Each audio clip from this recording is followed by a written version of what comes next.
Hi, me again. Had another idea of something to share which I think is really important and really grinds my gears, and I see so many women struggling with this, and it's around settling for less. And it's something I've experienced myself, and it was something I'd known for years, that I was holding myself back, that I was putting everybody else in front of myself in terms of priority. And when I finally got to the point during COVID, and I realised I was in a relationship that I was happy with, and that's nothing to do with the other person, that's with me and with my sense of satisfaction. But I held off saying that for so long for many reasons. I didn't want to cause upset to the kids, I didn't want to cause upset to my husband, I didn't want to bring shame on my religious family, and I put all their needs ahead of mine. And they didn't ask me to do that, I made that decision. So the blame lies nowhere else besides me. And I see many other women doing the same.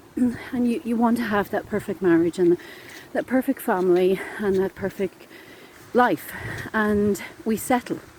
And eventually I woke up and I started to realise more and more that I was living my life and slowly existing.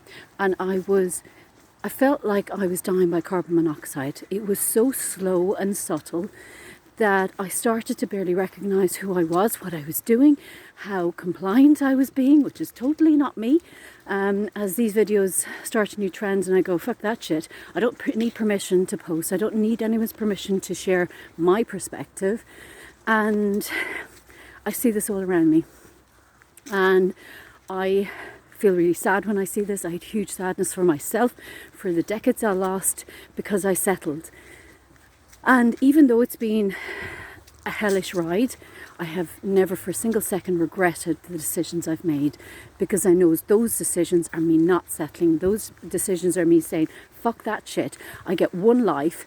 My life needs to be a good model to the kids I've brought into this world of how to live it. They may or may not agree, but I have to be able to look myself in the face and know that I did the best that I could and that I was happy in every day that I lived.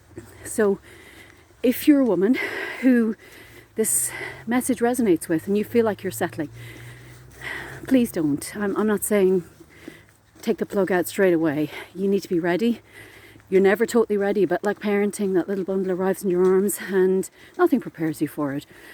But if you know deep in your soul that you are settling, and you're settling because you, for whatever reason, maybe you don't want to cause upset, you like a quiet life, it's better leave things as they are, then please, for the love of God, don't settle. Do it in a way that's manageable to you. You don't need to blow things up overnight, but do right by you. Because sometimes when there's kids in the fray, we think we're doing the right thing by not upsetting the apple cart. But by not upsetting the apple cart, we are giving the example of settling to our kids. And if they then, and that was what pushed me, I imagined I imagined my kids in my position and them settling, and I thought, no way, that ain't happening. So I had to lead by example. So I had to exhibit to them that I wasn't going to settle. And that doesn't need to look nasty, that just needs to look like using your voice and speaking your needs and saying what you want and letting it take shape. And it can start in very gentle steps by speaking up to your needs, by getting your needs met. So yeah, leave that one with you, food for thought. And if you want to PM me, because obviously it can be a delicate subject. There are other people in the mix usually that you don't want to cause unnecessary unhappiness to. But please put yourself first and start to look at what lights you up and how you can inject some more of that into your life. And definitely having a sense of financial wellness, which is not just about the money, is a big part of that. So if you want to have a chat about that, drop me a message and we can have a complimentary 30-minute financial wellness clarity call. I'd love to chat to you about what that looks like for you and possibly how it can help you do that. Okay, talk to you soon.